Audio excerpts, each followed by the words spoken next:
Hello friends, स्वागत है आपका आपके अपने चैनल HSC स्टडी गाइड में।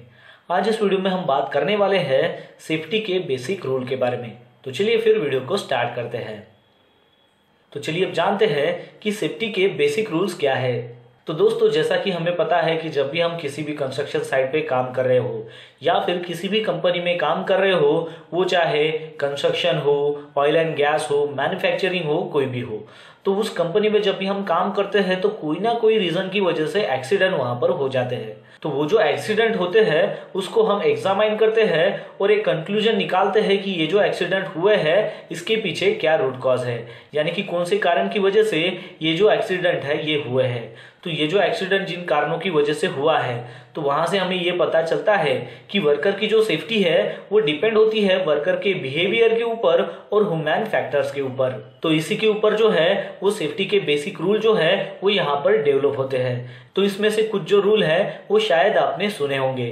तो उसका सबसे पहला जो पॉइंट है वो है स्टे अलर्ट रहना, यानी कि जब भी आप कोई भी काम कर रहे हो, मतलब आप कोई भी इक्विपमेंट को ऑपरेट कर रहे हो या फिर कोई भी टास्क कर रहे हो, तो आपने अलर्ट रहना है उस चीज के बारे में। यानी कि वो इक्विपमेंट अगर आपको ऑपरेट करना नहीं आता है तो आपको आपके सुपरवाइजर को पूछना है कि इस इक्विपमेंट का कैसे इस्तेमाल करना है, या फिर जो भी पर्टिकुलर टास्क आप कर रहे हो तो उसके बारे में अगर आपको नहीं पता है तो उसकी जानकारी आपको सही से लेनी है। तो इसलिए जो है आपको वहां पर स्टे अलर्ट रहना है।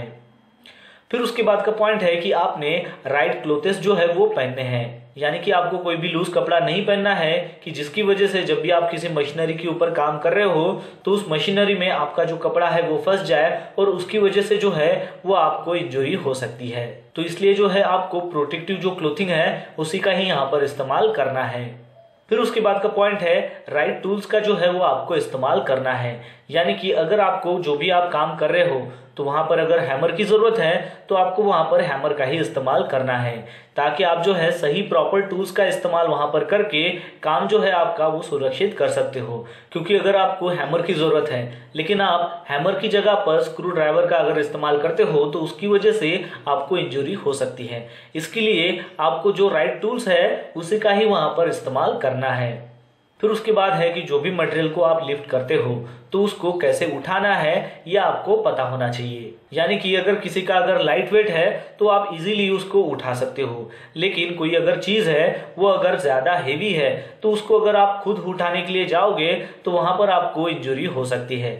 यानी कि अगर कोई चीज हेवी है और उसको अगर आप ट्राई कर रहे हो तो आपको इंजरी हो सकती है। तो आप वहां पर डायरेक्टली न जाकर उसको उठाकर आप जो है फोर्कलिफ्ट का वहां पर इस्तेमाल कर सकते हो, या फिर जो भी लिफ्टिंग मशीनरी आपके पास अवेलेबल है उसका यूज करके आप उस मटेरियल को उठा सकते हो। फिर उसके बाद का पॉइंट है कि आपको प्रैंकस्टर नहीं बनना है।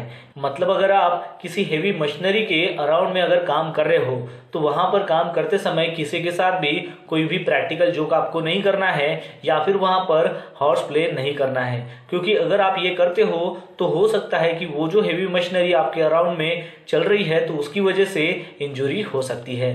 तो ये बात आपको ध्यान में रखनी है। फिर उसके बाद का पॉइंट है बी टाइडी, यानी कि जब भी आप जिस जगह पर काम कर रहे हो तो काम खत्म होने के बाद वहां पर जो भी अगर मान लो कचरा पड़ा हो या फिर कोई चीज इधर उधर पड़ी हो तो उसको आपको प्रॉपरली जो है हाउसकीपिंग वहां पर करना है। अगर गुड हाउसकीपिंग वहां पर अगर रहेगी तो हम जो है उस वर्क प्लेस में हजार्ड को रिड्यूस कर सकते हैं। तो इसलिए आपको बी टाइडी वहां पर रहना है।